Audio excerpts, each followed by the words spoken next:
अयोध्या राम मंदिर रे चांदा चोरी अभियोग को नहीं चर्चा चली बेले एबे श्री बद्रीनाथ केदारनाथ धामरू मध्य दान हेरफेर अभियोग सामना को आसी।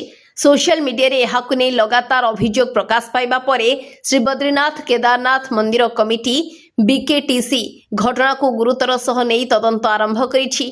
बीकेटीसी अध्यक्ष हेमंत द्विवेदी कहिसंती जे घटनार निरपेक्ष और तथ्यभित्तिक तदंत पई स्वतंत्र पैनल गठन करा जायछि।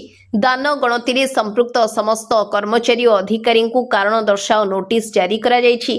तदंतरे केही दोषी साब्यस्त हेले तांको विरोध रे कठोर आईनगत विभागीय कार्यानुष्ठान नियाजिबो बोली से स्पष्ट करिसंती। एही मामला सेतेबेले सामना को आसीथिला जेतेबेले हिंदू संगठन भैरव सेनार प्रतिष्ठाता सभापति संदीप खत्री बीकेटीसी रो सीओ सोहन सिंह रांगड़ को एक अभियोग पत्र पठाई। चिठी रे जुलाई 2 तारिख दान गणति समय टंका चोरी होइथिबा और से घटना सीसीटीवी रे रेकर्ड होइथिबा दाबी करा जायछि।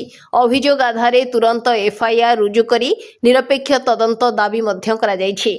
तेबे बीकेटीसी रो सीईओ सोहन सिंह रांगड़ कहिसंती अभियोग परे सीसीटीवी फुटेज जांच करा जायथिले मध्य उपलब्ध फुटेज रे चोरी संपर्क रे स्पष्ट प्रमाण मिली नाही। से कहिसंती संपृक्त कर्मचारी ठारू स्पष्टीकरण मगा जायछि एवं आभ्यंतरीण तदंत कमिटी गठन पई प्रस्ताव रखा जायछि। अन्यपक्षे सोशल मीडिया रे जने कर्मचारी को अध्यक्षक व्यक्तिगत सचिव बोली दर्शाई अभियोग करा जाउथिबा बेले एहाकु हेमंत द्विवेदी खंडन करिसंती। से कहिसंती जे तांकर कोनोसी व्यक्तिगत सचिव नाहांती एवं जहांक नाम उठुछि से मंदिर कमिटीर जने नियमित कर्मचारी। मंदिर कमिटी सूचना अनुଯାयी बद्रीनाथ धाम रे दान गणति एक निर्धारित और स्वच्छ प्रक्रिया अनुଯାयी करा जाए। दान बाक्स खोलिबा समय रे बैंक कर्मचारी मंदिर कमिटीर अधिकारी प्रोटोकॉल अधिकारी और अन्य अनुमोदित सदस्य माने उपस्थित रुहंती।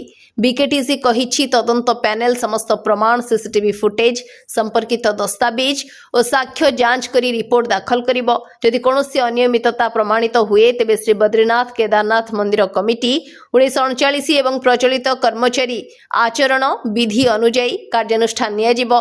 तदंत शेष हेबा पर्यंत अभियोग को सत्य बोली धरी नेबा उचित नुहे बोली मंदिर कमिटी अनुरोध करिछि। कोटी कोटी भक्तों धार्मिक भावावेग सह एही धाम जड़ित थिबारु समस्तଙ୍କୁ धैर्य रखिबाकू कुहा जायछि। ब्यूरो रिपोर्ट स्वर्ण न्यूज।